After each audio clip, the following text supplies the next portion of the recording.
Hello साथियों, नमस्कार। आज 8 मई दिन शुक्रवार। आइए जान लेते हैं देश विदेश की टॉप 50 बड़ी खबरों को। देश के सराफा बाजारों में एक बार फिर से सोने और चांदी की कीमतों में काफी अधिक बढ़ोतरी देखी जा रही है। वहीं सराफा बाजार में 24 कैरेट सोने की कीमत एक बार फिर से 1,50,000 रुपए प्रति 10 ग्राम के पार पहुंच चुका है। इसके अलावा 22 कैरेट वाले 10 ग्राम सोने की कीमत 1,38,000 रुपए के करीब करीब पहुंच चुकी है। वहीं सोने के साथ साथ चांदी की कीमतों में भी एक बार फिर से भारी उछाल देखा जा रहा है। ऐसे में चांदी की कीमतें एक बार फिर से 2,46,000 रुपए प्रति किलो के पार पहुंच चुकी है। बिहार के नए मुख्यमंत्री बनने के बाद सम्राट चौधरी ने अपने कैबिनेट का विस्तार करते हुए कुल 32 नए मंत्रियों को अपने मंत्रिमंडल में शामिल किया है।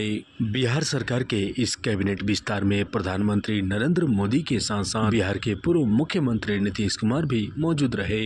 इस मंत्रिमंडल विस्तार में बीजेपी के तरफ से 15 मंत्री बनाए गए हैं। वहीं जदयू के तरफ से 13, एलजेपी आर के तरफ से 2, हम और आरएलएम के तरफ से एक मंत्री शामिल हुए हैं। इस कैबिनेट विस्तार में मुख्यमंत्री सम्राट चौधरी ने गृह विभाग अपने पास रखा है, तो दूसरी तरफ नीतीश कुमार के बेटे निशांत कुमार को स्वास्थ्य विभाग दिया गया है। इसके अलावा उप मुख्यमंत्री विजेंद्र प्रसाद यादव को वित्त विभाग और विजय कुमार चौधरी को जल संसाधन विभाग दिया गया है। अब बिहार में इस कैबिनेट विस्तार के बाद राज्य में कुल 34 मंत्री हो चुके हैं। पश्चिम बंगाल के विधानसभा चुनाव में तृणमूल कांग्रेस को करारी हार का सामना करना पड़ा है। पश्चिम बंगाल में तृणमूल कांग्रेस के हार के बाद बंगाल की मुख्यमंत्री रही ममता बनर्जी ने कहा है कि वह अपने पद से इस्तीफा नहीं देंगी। दूसरी तरफ पश्चिम बंगाल के राज्यपाल ने बंगाल विधानसभा को भंग कर दिया है। दरअसल संविधान के अनुच्छेद 172 के तहत कार्यकाल पूरा होने के बाद सदन का अस्तित्व समाप्त हो जाता है। दूसरी तरफ ममता बनर्जी ने राज्य में विधानसभा चुनाव परिणामों को लेकर इसे धांधली बताते हुए अपना पद छोड़ने से मना कर दिया है। पश्चिम बंगाल के विधानसभा चुनाव में बीजेपी ने शानदार प्रदर्शन करते हुए 294 सीटों में से 207 सीटों पर जीत दर्ज की है। ऐसे में बंगाल में पहली बार सरकार बनाने जा रही बीजेपी अब 9 मई को अपना शपथ ग्रहण समारोह कर सकती है।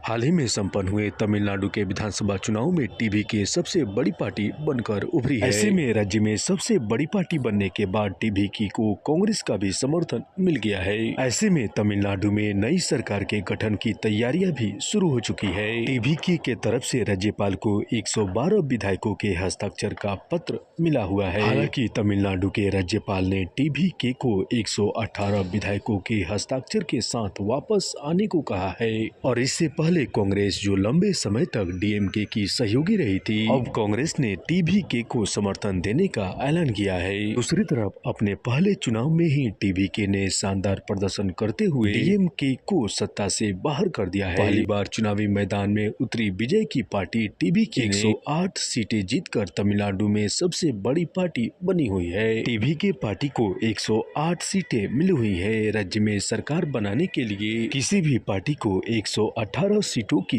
जरूरत होती है। इसके अलावा तमिलनाडु के विधानसभा चुनाव में कांग्रेस को मात्र 5 सीटें मिली हुई।